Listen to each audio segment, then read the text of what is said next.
Shavua Tov Umvorach, le 14 Iyar, est une journée dans laquelle le Klal Israël célèbre deux grands événements. Alors le premier, c'est Pesach Sheni.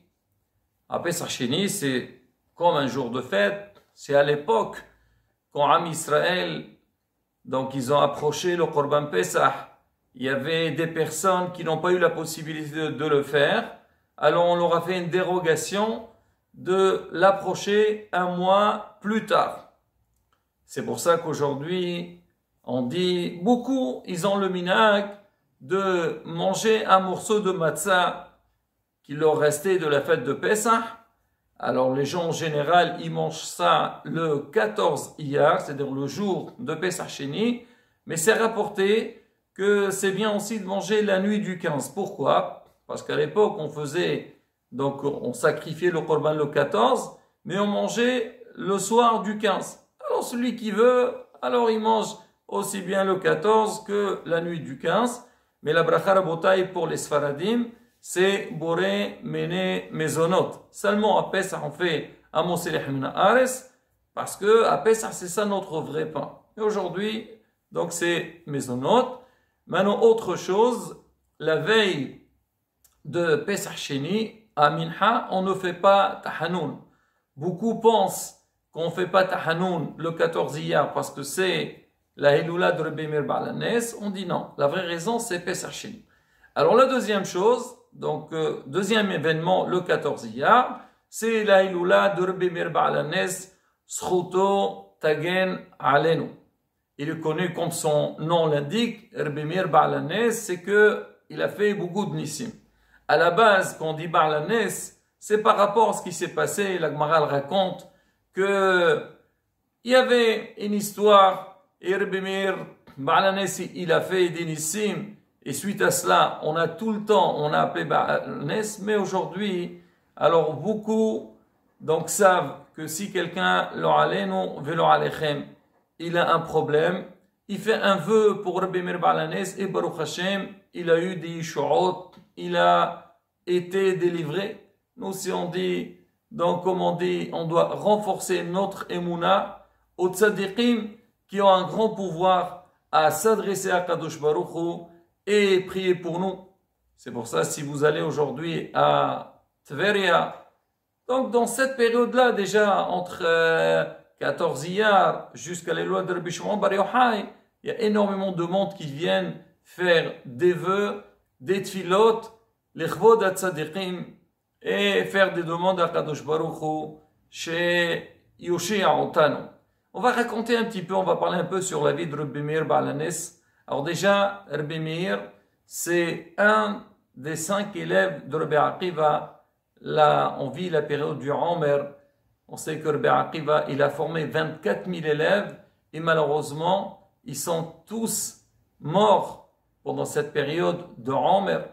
Et Rebbe Akiva, voyant cette grosse perte, il a eu peur que Hasve Shalom, Torah tishtakah me'am Israël, que le peuple d'Israël va oublier la Torah. Ses élèves, c'est la continuité. C'est marqué, il ne s'est pas désespéré. Il est parti au sud d'Israël et il a formé 5 élèves. Parmi ces 5 élèves, il y a Rebbe Meir Baal HaNes et aussi Rebbe Shimon Bar Yochai, qu'on connaît tous.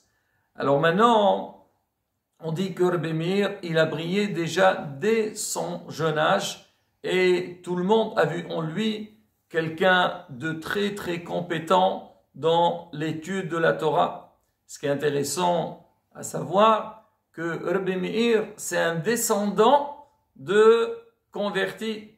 On sait que Néron Caesar, alors qu'on lui voulait attaquer Yerushalayim, il a fait des signes, il a fait des tests, il a vu qu'il ne va pas réussir et il a eu très peur qu'il va être puni. Alors il s'est converti et de lui, il est sorti Rebbe Meir Baal HaNes. C'est ce qu'on dit que Yaakov Avinu, au moment qu'il est parti à la rencontre de son frère Esav, alors on dit que Yaakov Avinu, il a eu peur d'être tué et de tuer, il a dit Ahirim. Alors c'est quoi tuer Ahirim, tuer les autres? C'est vrai, le sens du terme, c'est Esav et son armée. Mais Hachamim, ils disent que Yaakov Avinu, il a vu avec Ruach HaKodesh, avec sa prophétie, que de Esav, il va sortir quelqu'un qu'on va l'appeler Ahirim. Parce que le maître de Rabbi Meir Baal HaNes, il s'appelait Aher Elisha ben Avouya. Malheureusement, lui, il est passé à côté, c'était un très grand Talmid Hacham, mais Hachem Ishmor, il a tout lâché. Rabbi Meir, il a essayé de le remettre dans la voie de la Torah, mais malheureusement, il n'a pas réussi. Bon, la Gemara, là-bas dans Masechet Hagiga, donc parle de toute cette histoire-là, et Rabbi Meir, on l'a appelé Ahirim. Alors on dit, c'est quoi Ahirim? C'est vrai par rapport à son maître Elisha ben Avouya, mais on dit aussi Ahirim, c'est les lettres de Hacham Meir, qui est Rabbi Meir Baal HaNes. Pour parler de sa grandeur et sa puissance, on raconte, on dit qu'une fois, donc le royaume, donc Goy, ils ont dit au peuple d'Israël, on a besoin d'une lumière. Est-ce que vous pouvez nous envoyer une? Les Hachamim, ils étaient très étonnés. Ils ont dit quoi, une lumière? Parce qu'ils manquent de lumière, eux. Ils sont très riches. Alors ils ont tout ce qu'il faut. Alors ils ont compris, ils ont dit certainement, ils veulent une lumière dans la Torah. Quelqu'un qui est puissant et qui est capable de répondre à toutes leurs questions. Alors ils ont dit, on va envoyer Rabbi Meir Baal HaNes. Alors Rabbi Meir est parti chez eux. Ils lui ont posé vraiment des questions sur tous les domaines de la Torah et de la vie. Et Rabbi Meir, il a su leur répondre. Pour dire que quoi, Rabotai, la grandeur de Rabbi Meir. On parle aussi, on dit que Rabbi Meir, il était très tsanoua. C'était quelqu'un de très modeste. Et ça, Rabotai, on sait que Baruch Hashem, nous, Am Israël, nos maîtres, c'est bien sûr, c'est des lumières. Alors, plein de puissance et de connaissances dans la Torah, mais c'était des modèles. On sait que Midat Anava, le caractère de la modestie, c'est la base de la réussite dans la vie. Celui-là, qui a l'orgueil, alors il ne peut pas vivre avec les autres. Même Hachem, il était sur lui, celui qui est orgueilleux. Moi et lui, on ne peut pas résider dans le même endroit. Il est rejeté de lui. La Shrina, elle ne s'approche pas à lui. Alors nos maîtres, alors eux, c'est pas seulement, ils ont des connaissances, ils n'ont pas seulement transmis, mais c'était des modèles. Et on dit que sur Rabbi Meir Baal HaNes, alors il était un grand tsanoua. Moreno Rabbi Mazouz Shalita, dans son shi'ur, il a dit, on voit aussi sa grande tsniout. Alors on dit, Kol Mishnah Setuma, hi Rabbi Meir. Chaque fois qu'on a une Mishnah, et on ne donne pas l'auteur de la Mishnah, on dit ça c'est Rabbi Meir. Il était tellement tsanoua, c'est-à-dire modeste, que son nom, on le voit pas dans la Mishnah. On dit aussi, c'était un père kadosh. Il avait une bouche qui était sainte. On comprend à quel niveau de Kedusha, c'est que avec tout ce qu'il a étudié, c'est sur ce qu'on dit nous, Kadosh Baruch Hu, il nous a donné un ustensile qui est très puissant, qui est la bouche, à travers lequel on peut arriver à des niveaux très très élevés et aussi même changer la nature. Parce que quand quelqu'un, un tzaddik, il prie à Kadosh Baruch Hu, Hachem il est prêt à l'écouter. Comme on dit, tzaddik gozer, vers Kadosh Baruch Hu meqayim. C'est ce qu'on fait quand on va aller pèleriner les tzaddikim. On va demander qu'ils prient pour nous. Et Baruch Hashem a des chouout, des histoires à ne pas en finir. Comment? C'est justement par la force des tzaddikim.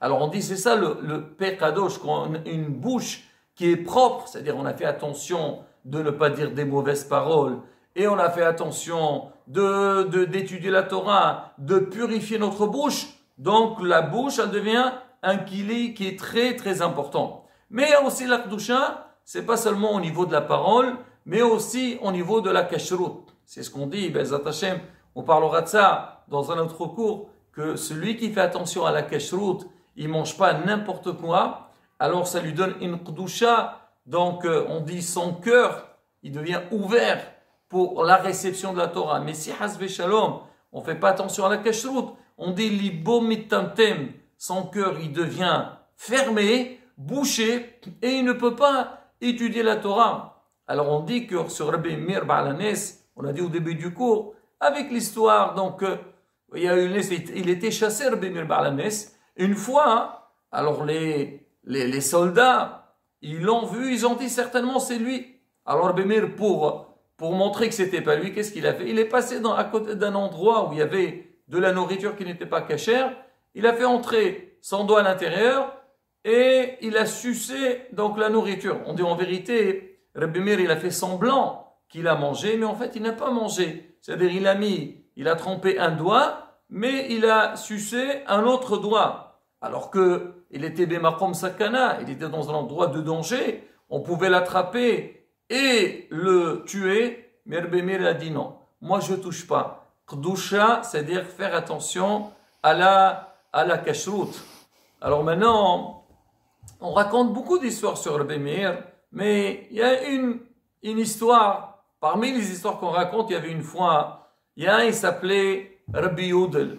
Alors ce Rav-là, alors lui, il devait marier son fils, et surtout à l'époque, toujours, même aujourd'hui, on a toujours besoin de l'huile pour préparer, donc le manger, mais lui, il a acheté une très grande quantité d'huile, déjà pour préparer à manger, et aussi pour éclairer sa maison. Il n'y avait pas, comme aujourd'hui, l'électricité. Et il y avait des gens qui étaient jaloux de lui, c'était un grand riche, alors ils lui en voulaient tous les tonneaux d'huile qu'il a achetés. Et à cette époque-là, Rabbi Meir était invité chez lui. Le lendemain, il se lève, le monsieur, il trouve pas, il n'était pas bien, il a commencé à chercher, il trouve nulle part de l'huile. Il n'était pas bien, comment il va faire le mariage? C'est une honte. Rabbi Meir, il l'a vu, il lui a dit, qu'est-ce que tu as acheté au banquier? Il a dit, qu'est-ce que vous voulez, Rav? J'ai acheté de l'huile, je prépare le mariage de mon fils, et on m'a tout volé, comment je vais faire?